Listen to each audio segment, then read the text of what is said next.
రెడ్డిని ఉద్దేశిస్తూ ఎమ్మెల్యే సంజయ్ కుమార్ కీలక వ్యాఖ్యలు చేశారు. జగిత్యాల నియోజకవర్గం అభివృద్ధికి వీలైతే సహకరించండి, కానీ దయచేసి అడ్డుపడకండి అంటూ ఓ వీడియో రిలీజ్ చేశారు.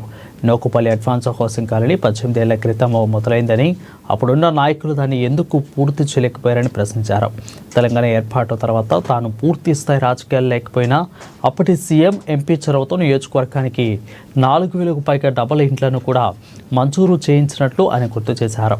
ఇక 2018లో తను ఎమ్మెల్యేకి గెలిచిన తర్వాత 2 సంవత్సరాలు కరోనా విపత్తుతోనే గడిచిపోయిందని, అయినప్పటికీ డబుల్ బెడ్రూమ్ ఇంట్లో పూర్తి చేయించినట్లు ఆయన తెలిపారు.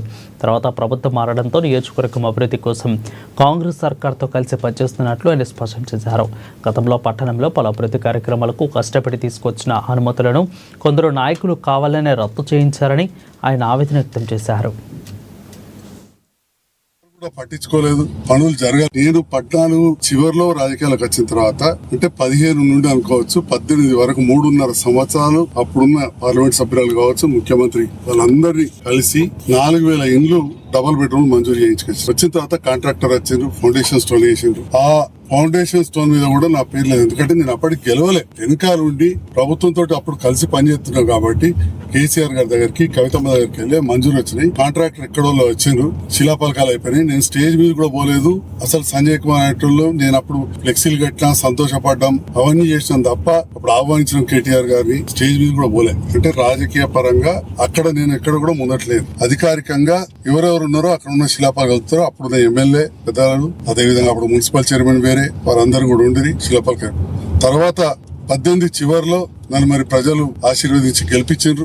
అంటే దాదాపు 19 కాంట్రాక్టర్ అక్కడికి రాలేదు, ఎవరు కూడా పట్టించుకోలేదు, పనులు జరగలేదు.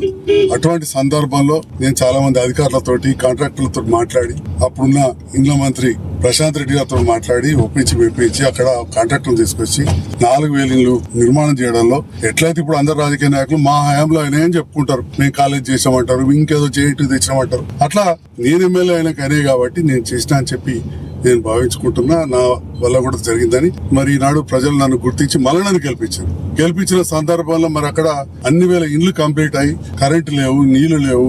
నేను అంత కొడితే అప్పుడు ఎమ్మెల్యేగా 5 ఏళ్లు ఉండేటి. అప్పుడప్పుడు కొందరు 10 ఏళ్లు రాజ్యం వెళ్ళినట్టు, రాజ్యం వెళ్ళి కాదు, ఓడిపోయి ఉన్నా చేతులు కట్టుకుని నిలబడుతుంటే ఎప్పుడో 1-2 సార్లు స్టేజ్ మీదకి అధికారులతో అక్కడ నాయకులతో మాట్లాడడానికి వెళ్తే పక్కన కూర్చొని 5 నిమిషాలు మాట్లాడదు తప్ప స్టేజ్ల మీద అధికారికంగా నేను స్పీచ్లు కూడా ఇవ్వలేదు. కాబట్టి నేను ఉన్నది 5 ఏళ్లలో 2 సంవత్సరాలు కరోనా, 5 ఏళ్లలో 2 సంవత్సరాలు కరోనా. అటువంటి సందర్భంలో పూర్తయినాయి. మౌలిక వసతులు లేకుండా, అంటే వాటికి నీళ్లు లేవు, కరెంటు లేదు, సెప్టిక్ ట్యాంక్ లేదు, పైకాలకు సగపోతే బయటకు పోయేందుకు. అవన్నీ కూడా కొత్త ప్రభుత్వం వచ్చిన తర్వాత ముఖ్యమంత్రి